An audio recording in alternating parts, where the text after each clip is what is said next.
Friends, welcome to this edition of We Need God, a podcast by Father Andrew Carrozza, a priest of the Archdiocese of New York and pastor of St. Anne's Parish in Yonkers, New York. We Need God will address why we need God in our lives, how to know who He truly is, and how to follow Him with an authentic faith that will change our lives. It is especially directed towards young adults to help them wade through the many confusing opinions of modern religion that affect them. Please relax now and join Father Carrozza for this episode.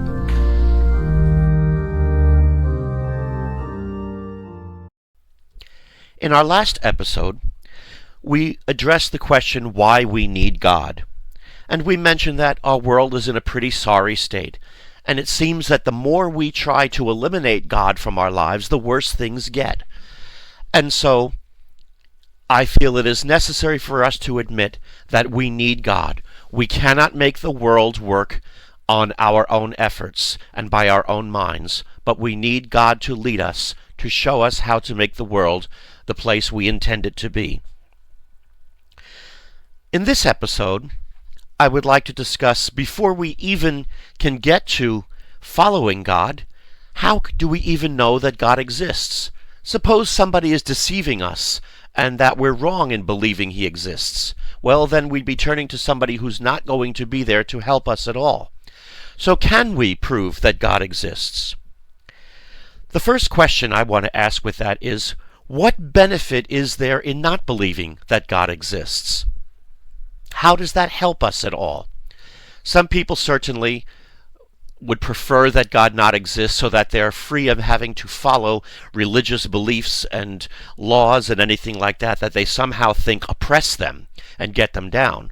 But even if God didn't exist, that wouldn't mean we would be totally free of any laws. There are civil laws and natural laws that we have to abide by. So no matter what we do, whether God exists or not, we're still going to be under the burden of laws, which quite frankly I don't see as a burden. I see them as a relief because they are God helping us be the best we can be, just like when they give you a manual when you buy a car. The car manual that tells you you must keep the tires at a certain pressure, you must change the oil at a certain time, use this type of gas and everything. Those are not written by the car manufacturer to burden us or to restrict us, but precisely to make sure that the car works for us the way it's meant to work. And I see God's laws the same way.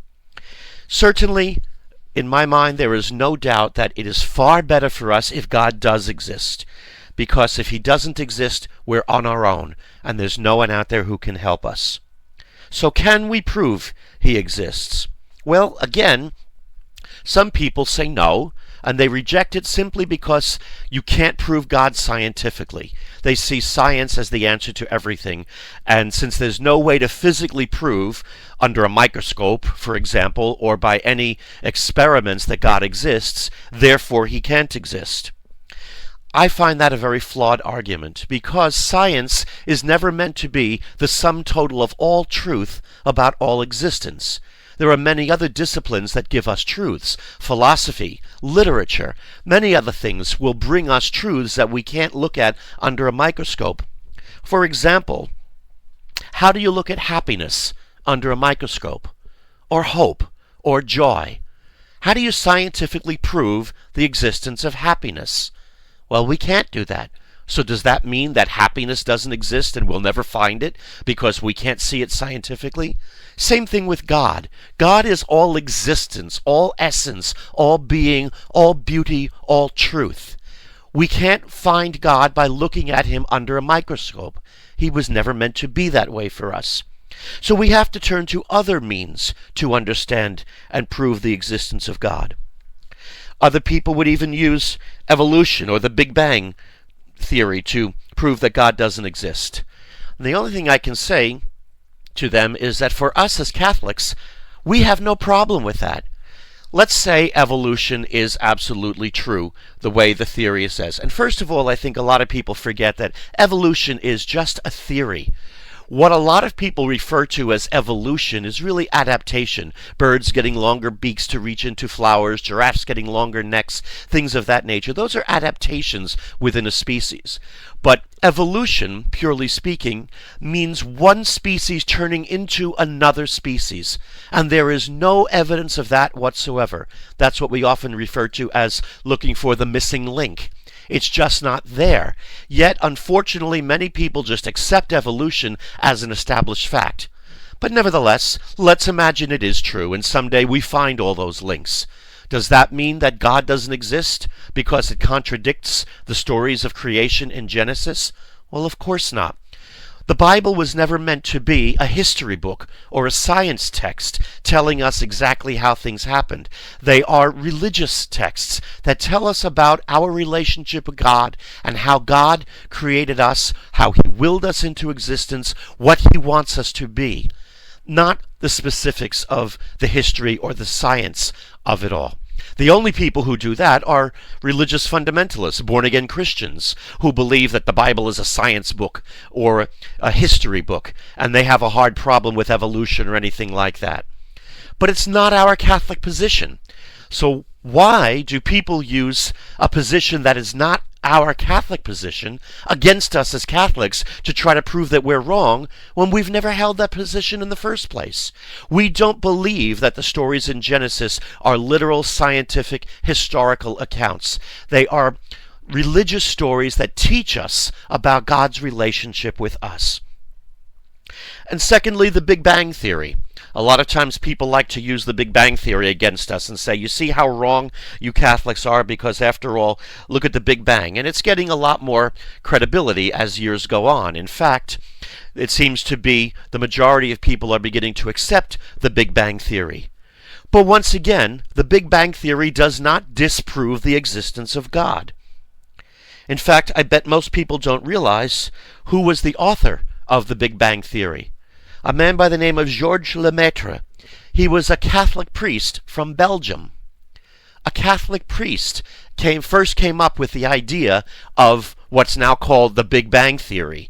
And people used that title, the Big Bang Theory, to mock him when they said, oh, that's crazy. And now somehow the theory that he invented has become known by the very title that was used to mock him and tried to use by people to claim it's proof that God doesn't exist, that the Big Bang explains everything.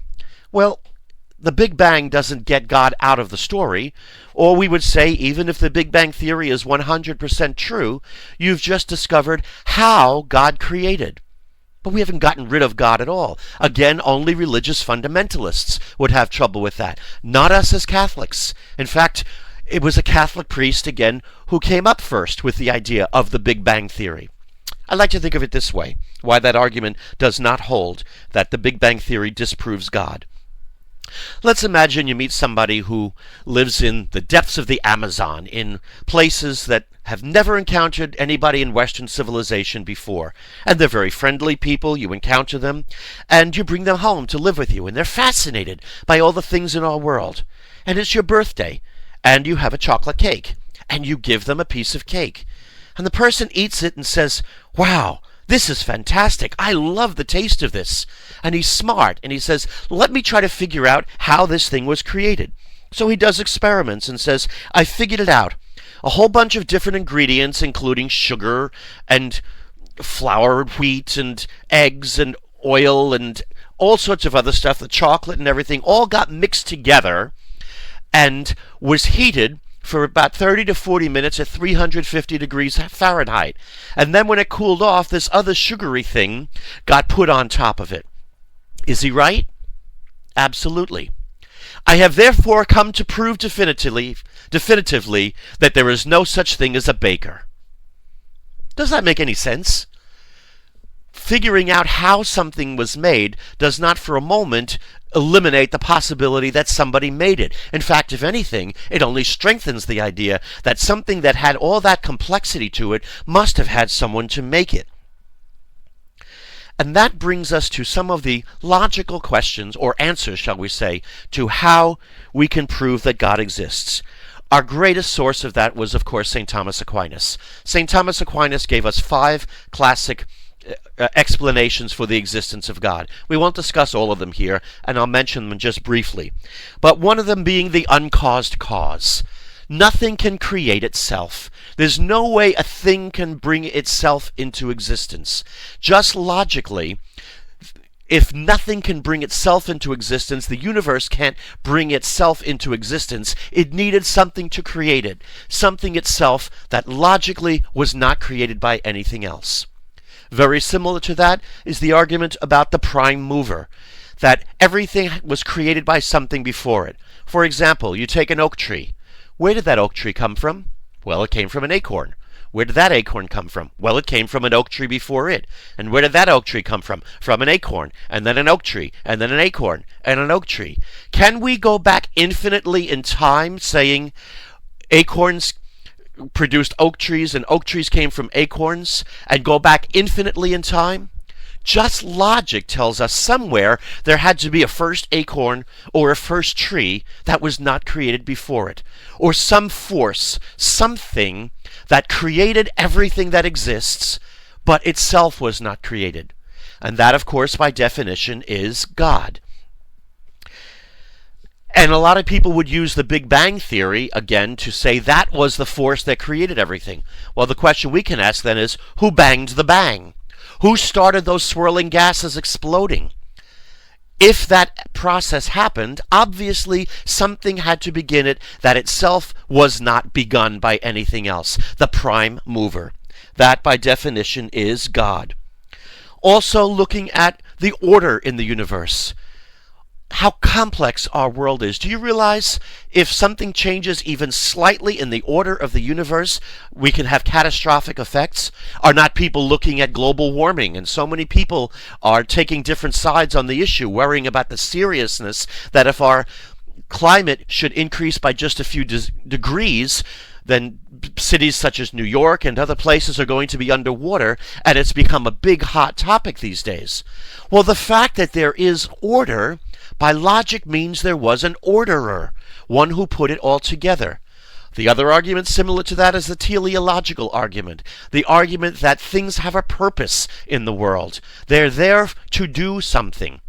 And when something has a purpose, obviously somebody had to set it on that purpose.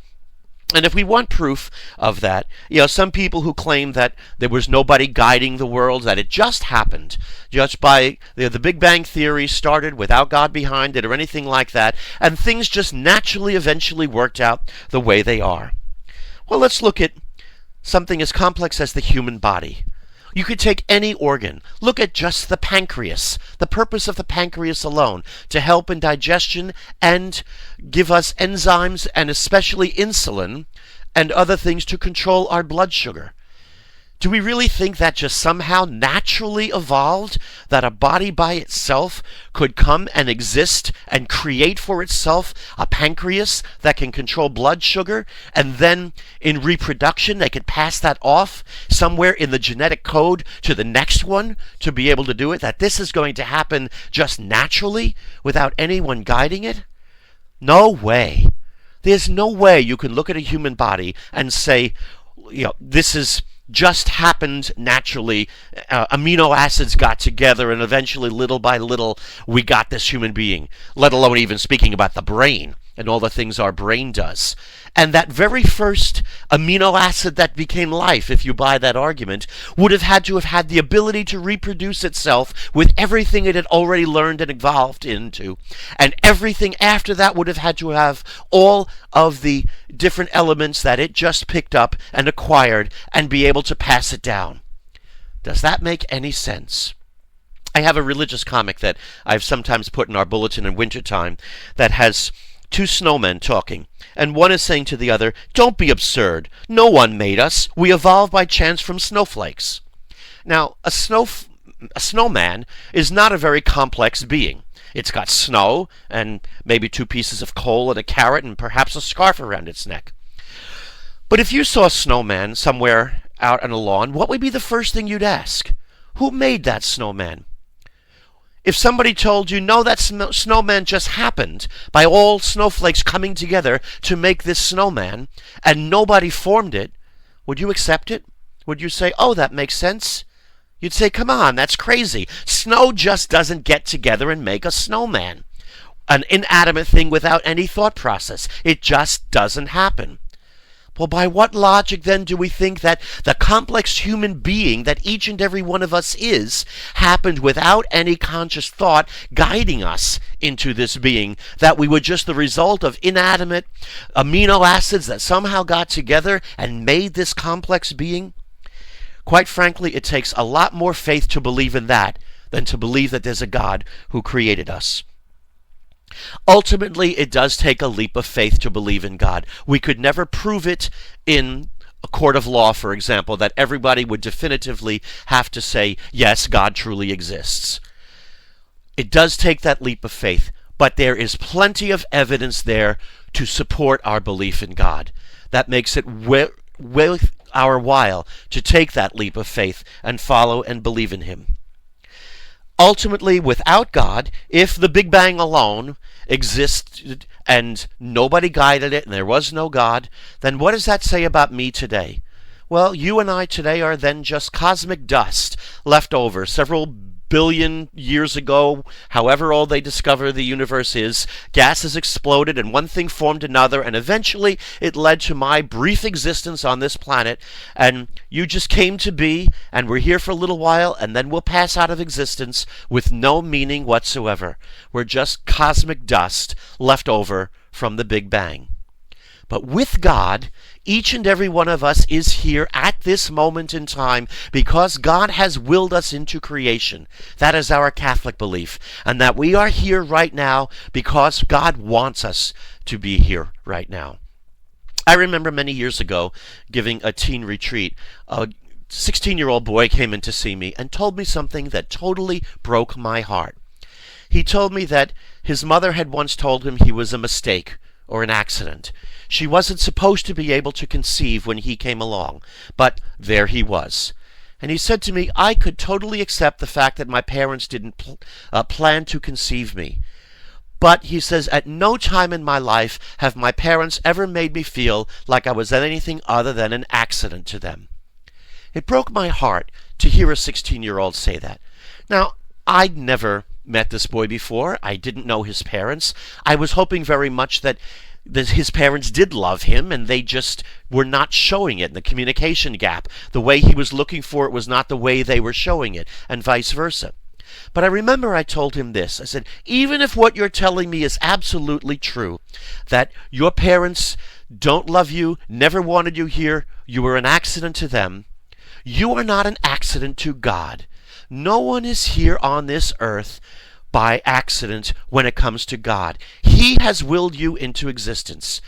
And even if you know identical twins, sometimes we meet people that we just can't tell them apart by looking at them. But their parents will tell you they have very different personalities. I know several sets of identical twins. I have to find little ways to figure out one from the other. But when you really get to know them, you see how unique they are. You may look just like your mother or your father, or act just like them, for better or for worse. If you get married and have children, your children may look like you, they may act like you, but they won't be you. They will be molded and shaped by the circumstances and the situations in which they grow up. You are the only person just like you God has ever created, and He will never create anyone like you again. And each and every one of us, according to our Catholic belief, is created in the image and likeness of God. That means God has a way of showing Himself to the world through you that He has never done before.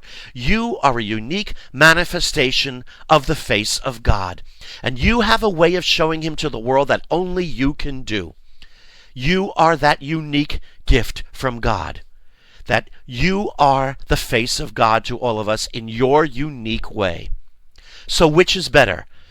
Which gives you more dignity? Cosmic dust left over from the Big Bang? Or somebody loved and uniquely willed into existence by God, who has created me to show Him to the world in a way that only I can do? That indeed brings us the value that we have, that God loves us, and not only loves us enough to create us, but even to redeem us when we were fallen in sin. I'll never forget the first time I was in the Holy Land. We were in the Garden of Gethsemane, where Jesus had his agony in the garden and where he was arrested. And one of the priests who was with us told me something that blew me away. He said that the Pontifical Biblical Commission, which is a committee that meets in the Vatican, had recently confirmed that Jesus, the night before he died, saw in his mind the face of every single person he was going to redeem the next day on the cross. That blew me away. I don't know how the church confirmed that, but that they had done that. In other words, Jesus, 2,000 years ago, in the very same place where I was, saw my face and said, and I'm dying tomorrow on the cross so that one day Father Carrozza can be freed from his sins and enter into the glory of my kingdom. What our born-again Christian friends often talk about, that was our Catholic concept first, and somehow we let go of talking about that personal relationship with Jesus, of him being our personal Savior. Not that he saves us outside of a community, but that the Lord cares about each and every one of us uniquely, that if you were the only person he had ever created, and you had sinned, he would have died to save even you.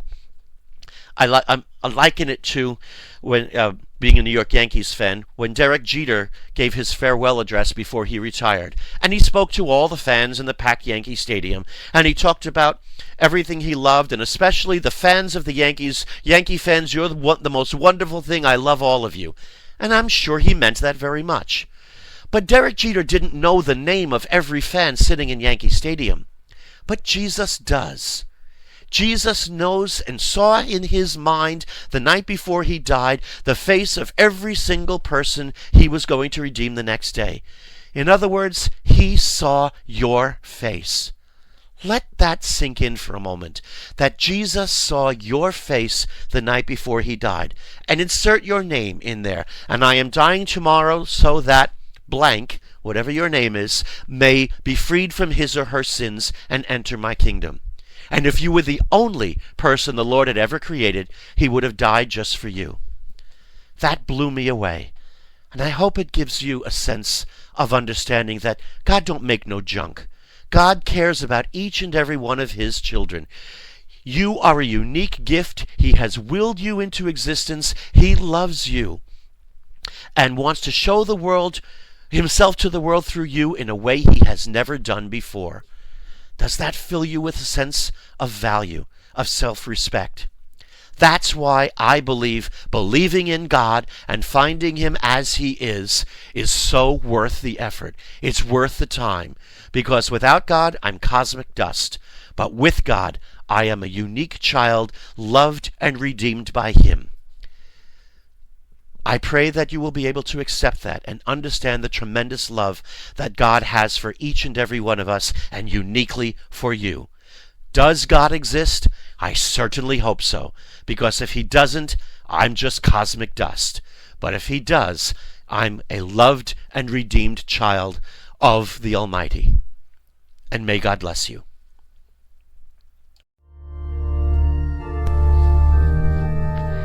Thank you for listening to this week's podcast. If you enjoyed this podcast, please pass the word on to your friends and invite them to listen. For more materials from Father Carrozza, please visit www.fathercarrozza.com.